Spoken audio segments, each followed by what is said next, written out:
tudo bem? Nomes e marcas no ar. Nosso programa desta semana traz um nome que é uma marca consolidada na cidade de Criciúma, na região e no estado de Santa Catarina. Tenho o prazer de trazer ao programa o cirurgião plástico Luciano Schultz. Tudo bem, Luciano? Muito obrigado pelo convite, é uma honra estar aqui com a personalidade da nossa cidade. Imagina, a personalidade é tua. Ô, Luciano, tu tá há 30 anos em Criciúma? Então, pouco mais de 30? Menos, pouquinho mais. Isso.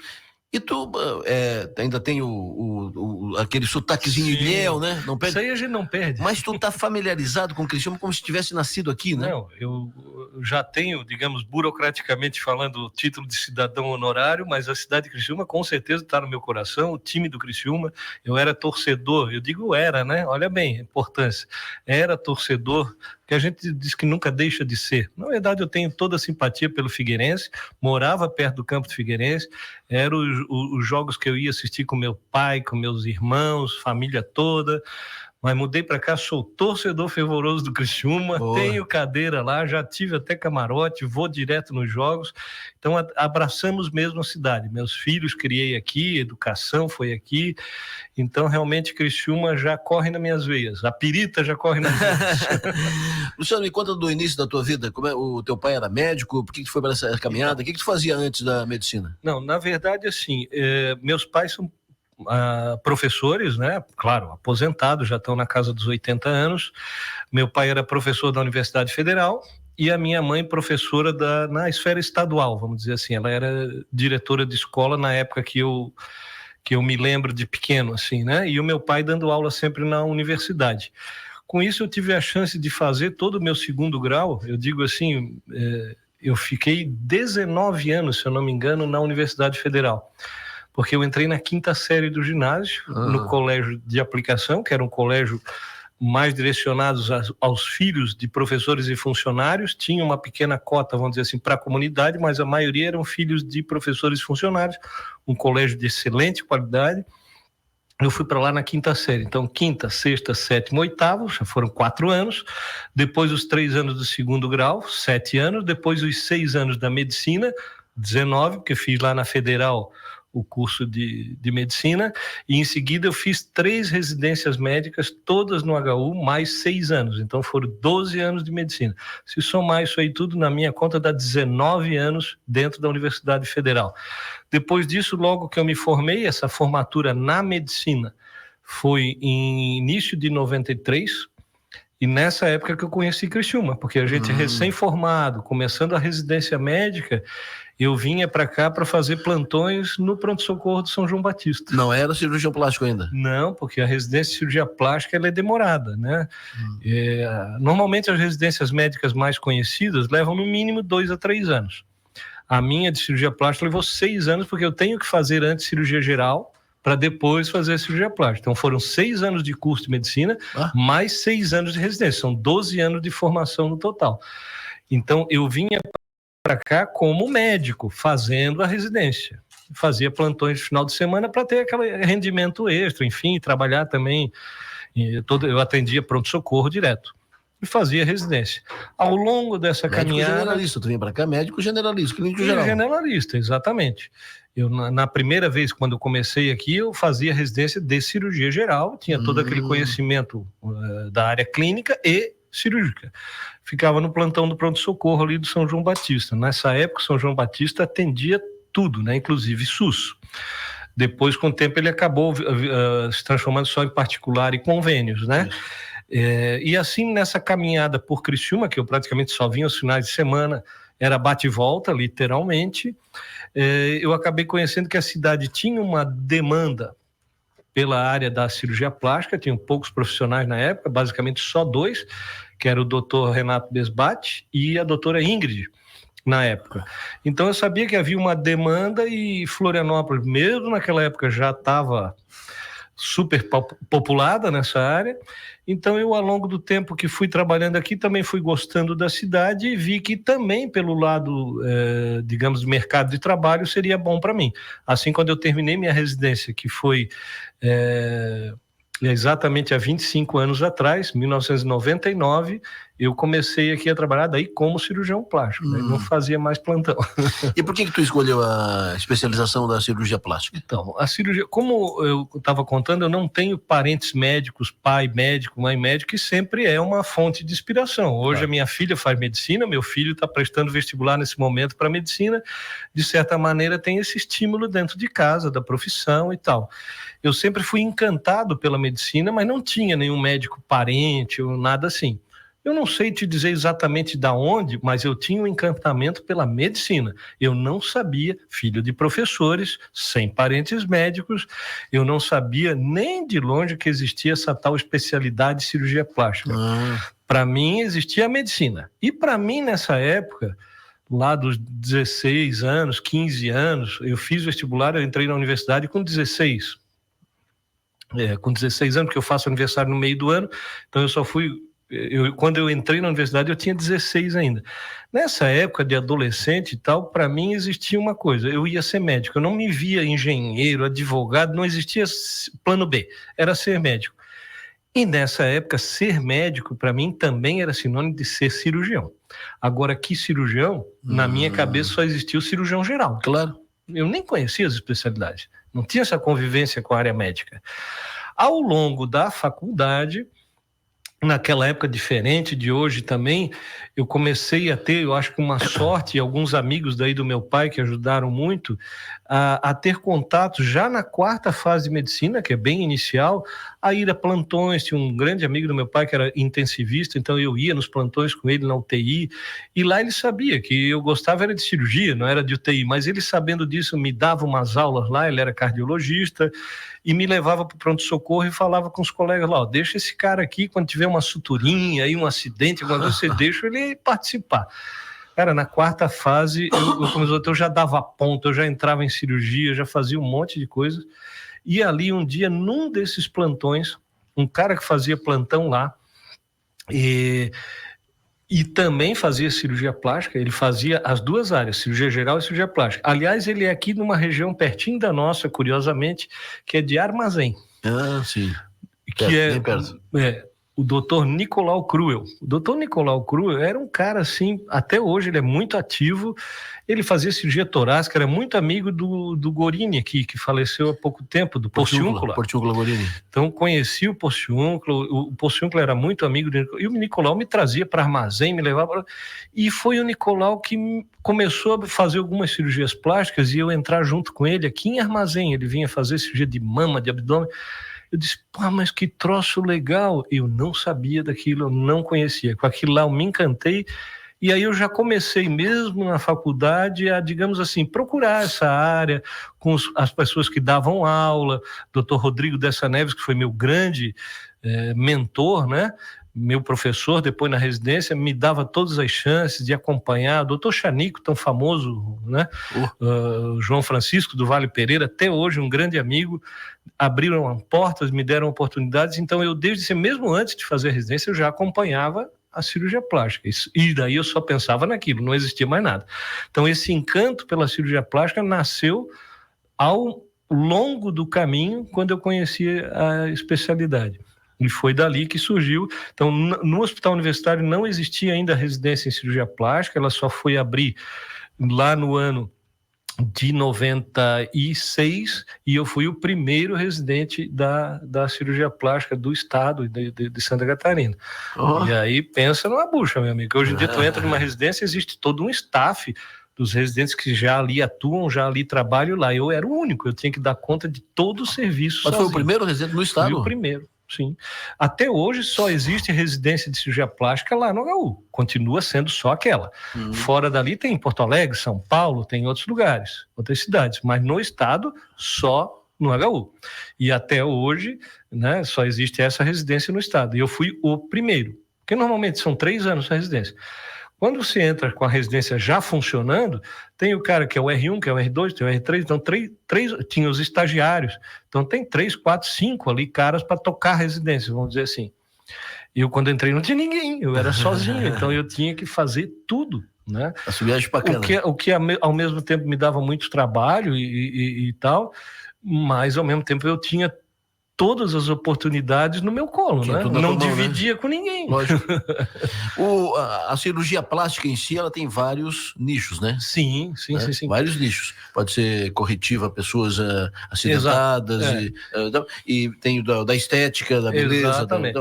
O que mais te atrai, o que mais te envolve? Como é que é a cirurgia plástica? Na verdade, assim, a gente vê muito hoje, não só na cirurgia plástica, como vários. Vou dar um exemplo aqui, tem muitos, né? Mas um exemplo é a ortopedia. Existe o ortopedista, mas tu vê o cara que só faz ombro, o cara que só faz joelho, o cara que só faz cotovelo, ela acaba criando essas super especialidades ou nichos, como você falou, dentro da especialidade. Na cirurgia plástica vai muito da formação. Eu, graças a Deus, tive uma excelente formação e o HU, até por ser um hospital público, nós tínhamos, vamos dizer assim, o nosso know-how ali de pacientes e tal, era dividido, era 85% reparadora e 15% estética, era uma questão até legal, nós não podíamos assim fazer, vamos fazer só estética aqui, porque a reparadora não dá dinheiro, ou sei lá, não. A formação é porque quem é treinado, sabe, na cirurgia reparadora, ali é que tu aprende a ser o cirurgião raiz de verdade. Ali é que pau pega. A estética depois é moleza, né? Porque tu tem um treinamento pesado. É a mesma coisa que tu for treinado como um soldado no Vietnã e depois tu vir trabalhar de vigia de um estacionamento. Para ti aquilo ali é moleza, né? Tu foi treinado na casca grossa. Então a gente fazia muita cirurgia, então a minha formação foi sempre estética e reparadora. A própria meio, vamos dizer assim, científico da cirurgia plástica sempre trabalha esses dois lados. Procura tratar esses dois lados na formação do cirurgião lá na residência, que é o lado estético e o lado reparador. Claro que ao longo da vida, conforme as coisas rolam, tu pode ir mais para um lado, mais para o outro. Normalmente a reparadora está mais ligada a uma vida acadêmica, então os anos que eu fiquei em Floripa, eu participei muito ainda do HU como médico voluntário, ia lá, eu trabalhei muito com reconstrução de mama. Mas na época que eu vim para Criciúma, eu já fui mais para o lado estético, até porque aqui não tinha estrutura de cirurgia para fazer essa parte reparadora, que era o que a gente mais fazia no HU. Então, esses subnichos que existem, vamos dizer assim, basicamente estético e reparador, mas hoje em dia tem em grandes centros cirurgiões que até pela demanda conseguem se dedicar a uma área única, por exemplo, cirurgião plástico fazer só mama, o outro que só faz lipo, o outro que só faz abdômen. Eu sou formado a fazer tudo. A única coisa que eu não faço, e não faço porque não gosto mesmo, mas sei fazer é transplante de cabelo. Isso eu nunca gostei desde o início. E hoje também tem os profissionais, digamos, especializados nisso, então deixa para eles. Mas todas essas outras áreas aí de lipo, mama, estética em geral, faço tudo. Você é mais procurado para quê? Então, no mercado hoje, na nossa realidade aqui, se botar em números assim, o mais procurado disparado é mama e abdômen, né? É as duas assim, digamos, mais numerosas. Tem também muita lipoaspiração, não tanto a lipo pura, como se diz, aquela paciente que faz somente lipo, mas a lipo entra muitas vezes como complementos de outras cirurgias, como um acabamento. Mas a grande procura é mama e abdômen. E no meu caso, talvez pela longa experiência e o tempo que eu já estou aqui, eu também sou muito procurado pela cirurgia estética de face. Eu sempre fiz bastante, sempre gostei, e os dois mestres que eu tive, que foram principalmente o Dr. Rodrigo e o Dr. Chanico, eram grandes cirurgiões de face, então eu tive grandes professores, e eles sempre me diziam, tu vai ser procurado, quando tu começar a ser muito procurado por cirurgia de face, é porque tu tá com experiência, porque a maioria não se arrisca com cirurgiões mais novos, com cirurgia de face, por achar que não tem tanta experiência e no final das contas, como brincando, né, um seio mal operado se esconde dentro do sutiã. Exatamente. Mas o rosto não. A face. Embora, como eu digo, isso é uma brincadeira, mas na verdade todos os cirurgiões hoje bem formados na residência, eles saem com total capacidade de fazer qualquer coisa já desde o início, né? Claro. Eu não sei nem dizer por que acabaram me procurando tanto, mas eu faço bastante cirurgia de face também. Perfeito. Cirurgia de face, estamos falando aqui de nariz, lábio. A de rejuvenescimento facial, que é o lift facial, comumente. Também se inclui ali cirurgias das pálpebras e às vezes do nariz, mas é principalmente o rejuvenescimento facial. Tecnicamente é chamada de ritidoplastia, que é um nome feioso, ninguém gosta de dizer. Mais glamouroso é lift facial. Tu faz reparadora também, não? Muito pouco. Muito pouco. Faço algumas, sim, quando aparece. É muito comum nas cirurgias pós-bariátricas, né? Tem alguns casos que necessitam cirurgia estética e tem casos que necessitam cirurgia reparadora. É sempre uma dúvida, né? O que é uma, o que é outra? É só pensar que reparadora é quando você está tratando algo que traga prejuízo à saúde da pessoa, se ela não operar.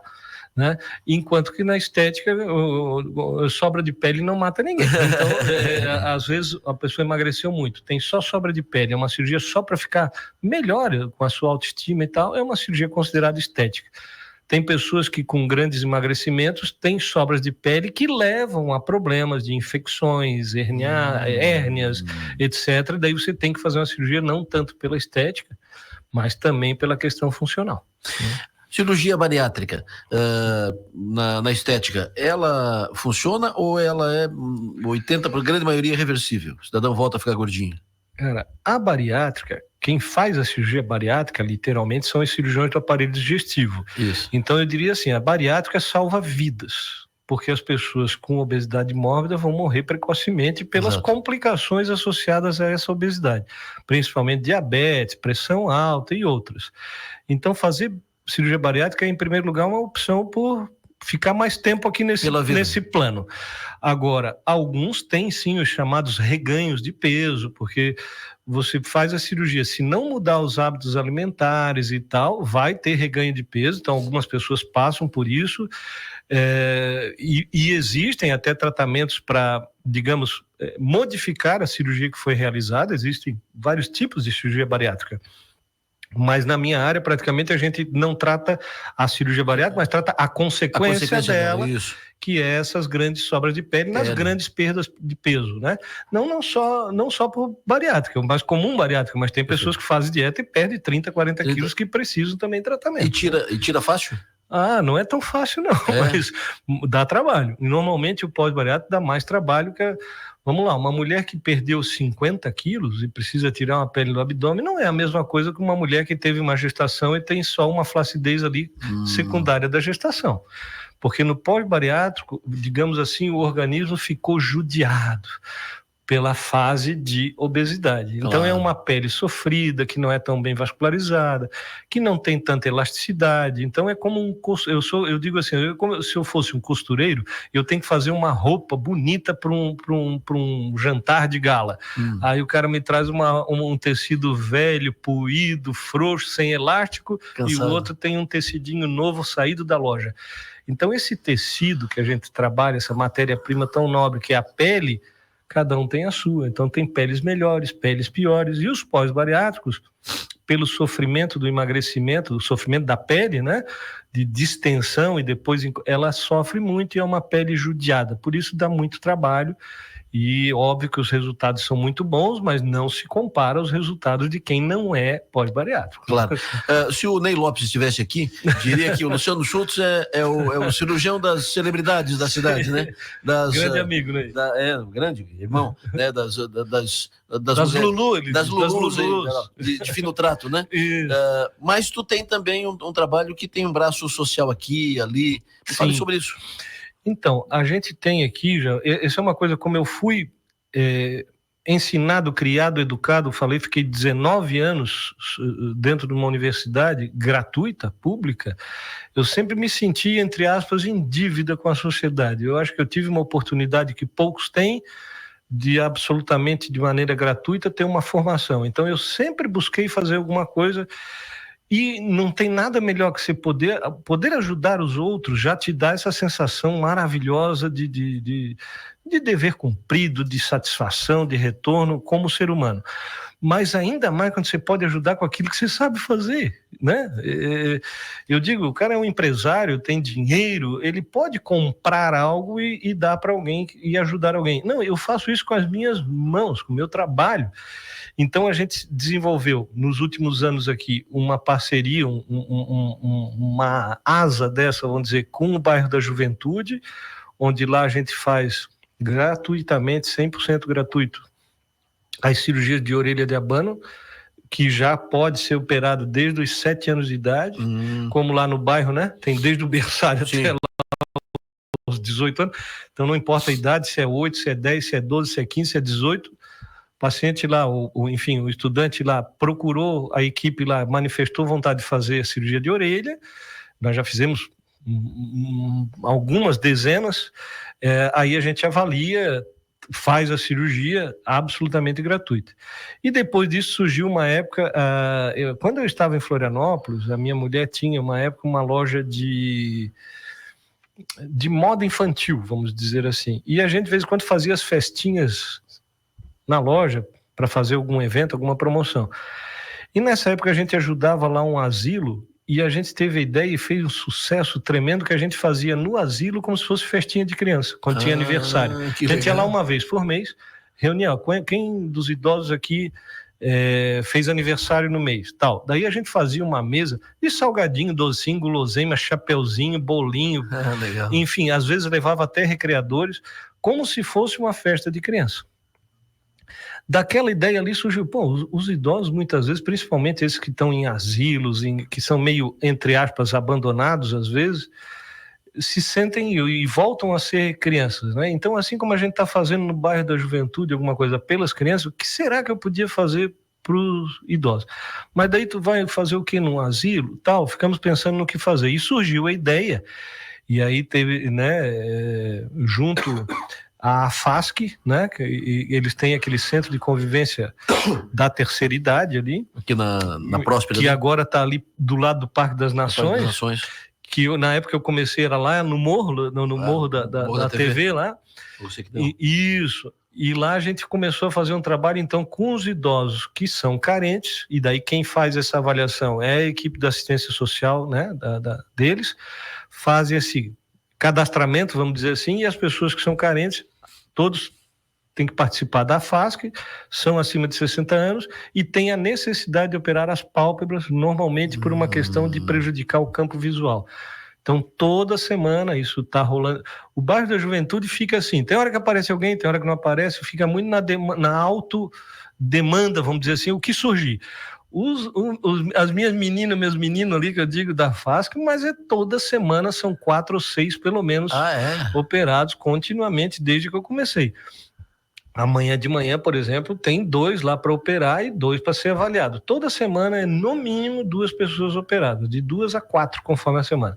Todos eles fazem também gratuitamente, os que são carentes, a cirurgia da pálpebra, que, né, para essas pessoas, muitos têm, a gente chama blefarocalásio, é um excesso de pele na pálpebra superior que cai sobre os olhos e prejudica o campo visual, né? Imagina o que tu livra, o serviço que tu presta para os idosos é excelente, né? Sim. Mas para um garoto de 7 anos de idade que tem orelha de abano. Autoestima. Entendeu? O que mexe na autoestima dele e evita que o menino passe por bullying. Sim. Daqui a pouco na escola, na vida. E eu, quando era pequeno, tinha orelha em abano. Então, quando alguém hoje fala em orelha em abano, alguns dizem, isso é besteira, não precisa, pra quê? Bobagem. Tenha pra te ver. Tenha pra ver. Eu passei por isso, então eu sei muito bem o que é. E lá no bairro foi muito gratificante, eu recebi muitas vezes, poxa, não sabia que a gente ia falar sobre isso, porque eu podia ter trazido, que eu te garanto, se eu botasse aqui uma das cartas que eu recebi, de um pai de uma aluna, é de tu chorar. O que mudou a vida daquela criança por causa de uma cirurgia tão simples que eu faço em 20 minutos. Entende? Então, é o que eu digo, a satisfação que eu tenho de poder ajudar e, ao mesmo tempo, tomar 20, 30 minutos do meu trabalho, isso não é nada. Não é nada. Luciano, o teu público é 70% mulher e 30% homem? Já foi 95%. Hoje, cresceu, até hoje, eu estava aqui no programa do Avesso, com a Alice e com o Diego, né? E ela comentou, quer dizer que o público mudou e tal, mudou bastante. Se a gente botar em percentual, acho aí que multiplicou por 5 ou 6 vezes o que era há 20 anos atrás. Então, hoje os homens também procuram, né? Antigamente era muito pouco, e hoje tem bastante homem também procurando cirurgia plástica. Tu não mexe com cabelo? Eles procuram para fazer o quê? Então, eles procuram muito, não necessariamente nessa ordem, mas pálpebras é bastante procurado, claro. Nariz, orelha também, em adultos, ginecomastia, uma das coisas muito procuradas, que é aquele desenvolvimento da mama. Mesmo? A mama fica crescidinha, lembra uma mama feminina, a tetinha ali, então os caras não gostam daquilo. O nome disso é ginecomastia, é feita uma cirurgia que corrige isso, estética, né? Então, nariz, ginecomastia, lipo, e nos emagrecimentos também fazem aquelas plásticas de abdômen para tirar o excesso de pele. E ruga? Ruga também. Era uma coisa que eu não via e que aqui eu já fiz alguns casos, e o casal, e os dois fazerem a cirurgia de rejuvenescimento facial. Em pares. Muito legal. O que tu imagina para o amanhã, a cirurgia plástica? O que vai mudar? O que vai ser foco para o amanhã? Amanhã projetando aí uns 10, 20 anos para frente. Assim, a gente está vendo um momento onde digamos assim, essa ampliação da informação pela rede social trouxe os dois lados de uma navalha, né? A amplitude de divulgação, mas ao mesmo tempo a falta de filtro para avaliar o que está se falando. Então, infelizmente, eu digo assim, antigamente no meu consultório eu atendia alguém e eu ia dizer o que ela tinha que fazer e sugerir o melhor. Hoje eu tenho que ficar, na maioria das vezes, desfazendo os nós criados pela internet. As falcatruas, as picaretagens se disseminaram de uma maneira, de uma expansão assim, geométrica. E isso, infelizmente, eu acho que é ruim, porque a internet não tem filtro. Eu tenho condição de analisar um artigo, de analisar uma publicação e dizer, isso é uma grande besteira, isso aí não é uma mentirada, isso aí é uma falcatrua. O leigo não sabe, o leigo adora novidade, adora um frufru. Então, no futuro, a cirurgia plástica me preocupa o excesso, mas isso não é só na cirurgia, é na medicina em geral. Está se tendo muito mais gente se formando e com a qualidade cada vez menor. Eu estava aqui contando ainda há pouco que eu, na 4ª fase, estava acompanhando pronto-socorro, UTI, dando ponto e não sei o que, entrando em cirurgia. Isso. Hoje tem cara se formando com 6 anos de medicina e não sabe dar um ponto, não sabe medir pressão. Isso você, um médico vai estar aí daqui a pouco, na rua. É isso mesmo. Então, aumentou muito a qualidade, a quantidade piorou a qualidade. Na cirurgia plástica não é diferente, mas já existe uma preocupação, vamos dizer assim, das entidades, Sociedade Brasileira de Cirurgia Plástica, que eu já fui presidente. Hoje existe, por exemplo, uma moratória. Está proibido de criar novas residências médicas em cirurgia plástica, porque se entende que já tem demais. Tem que qualificar os que tem e não criar mais, porque já tem demais, já está superlotado. Então, essa é uma pergunta difícil de responder. Como vai ser o futuro? Eu espero que melhore. Porque até agora, ultimamente, tem piorado. E tu acha que tem uma forma de controlar ou pelo menos orientar e diminuir essa influência de fake news e bobagem e tal? O melhor caminho ainda e por enquanto é o único, a informação. Então eu tenho que dizer para ti, Adelor, não faz isso está errado. Esse cara não é profissional médico, não pode estar fazendo esse tipo de tratamento. Eu só posso informar. Agora, se tu ainda assim escolher ir lá, aí, problema teu. Não existe, e como eu sou médico e tenho tantos amigos que não são, aí na sociedade em geral, muitas vezes a gente vê algum desastre acontecendo por causa desses falsos profissionais, e eles perguntam, Luciano, como é que o CRM não faz nada? Cara, o CRM não é uma delegacia de polícia. É isso mesmo. Ele cuida dos médicos. Se esse cara que fez a falcatrua ali não é médico, o CRM não tem como fazer CRM nada. Não tem um departamento de charlatão, né? Então, agora, nos últimos 6 meses aí, a coisa anda, digamos assim, tomando uma proporção que já está trazendo por parte, aí vamos dizer assim que é uma força-tarefa, está envolvido o Ministério Público, CRM, CFM, que é o Conselho Federal, as entidades como Conselho de Medicina, locais, daí estaduais, Conselho de Odontologia, para atuar em cima desses profissionais que estão exercendo ou estão fazendo algo que não deveriam, né? E, enfim, isso já está, digamos, criando uma certa consciência melhor e também punição, né? Para que esses caras que daí, digamos, andam soltinhos por aí, comecem a sentir um pouco a cinta apertar, né? Infelizmente, a informação, o melhor conselho que se possa dar para alguém, gente, se está mexendo, cirurgia plástica não é salão de beleza, é tratamento médico, tem anestesia, tem cirurgia, tem corte, tem cicatrização. Você não pode fazer um tratamento desse com quem não é médico, sinto muito. A ilha perdeu? Não volta mais para lá? Eu vou passear só de vez em quando, ver meus pais, meus irmãos estão todos lá, a família toda lá, mas literalmente não gosto daquele trânsito não, me agonia muito. Ainda é fácil que o meu pai mora no continente, ali no Cobrasol, então fica mais fácil de chegar, Mas eu, quando morava lá, morava no Itacurubi, era um inferno todo dia. Aqui é mais tranquilo, né? Bem, Para circular, nossa. para andar. Aqui eu consigo ir almoçar todo dia, eu consigo ir almoçar em casa, eu consigo ir e voltar tranquilamente. Lá eu não conseguia fazer nada Tu disso. pode almoçar a pé se tu quiser, tu pode Sim. ir pro serviço, pro trabalho a pé se tu quiser. A distância mais longa que eu percorro da minha casa até o hospital dá 3 quilômetros, não chega a isso. A mais longa. E em Floripa eu tinha que, da minha casa à minha clínica, era 11 quilômetros e eu levava quase 1 hora para fazer 11 quilômetros. É um absurdo, é um absurdo. Luciano, foi um prazer te receber aqui no Nomes e Marcas. Parabéns pelo trabalho que tu faz. Esse trabalho social que tu faz, eu não sabia do asilo, mas eu sabia lá do bairro da Juventude. Certo. Eu ouvi lá no bairro. E eu vi depoimentos da Silvia, Sim. do pessoal lá do bairro. E as cartinhas, eles não me mostraram, mas falaram nas cartinhas. Sim, é muito e ficaram legal. Emocionados. Então eu queria fazer o Nome de Marcas contigo para falar da tua história, da tua carreira vencedora, consolidada, e também contar para as pessoas que tu faz isso. Eu acho que merece, e também estimular outros que façam algo semelhante. Cada um dentro do que é possível, está ao seu alcance, está aí. É para isso, é para contribuir. Maravilha. Foi um prazer te receber aqui. Sucesso. Igualmente, eu que agradeço a oportunidade. Nosso Nomes e Marcas dessa semana com o médico, cirurgião plástico, Dr. Luciano Schultz. Foi um prazer recebê-lo aqui. O programa volta na próxima semana. Um abraço, sucesso e energia a todos. Até lá.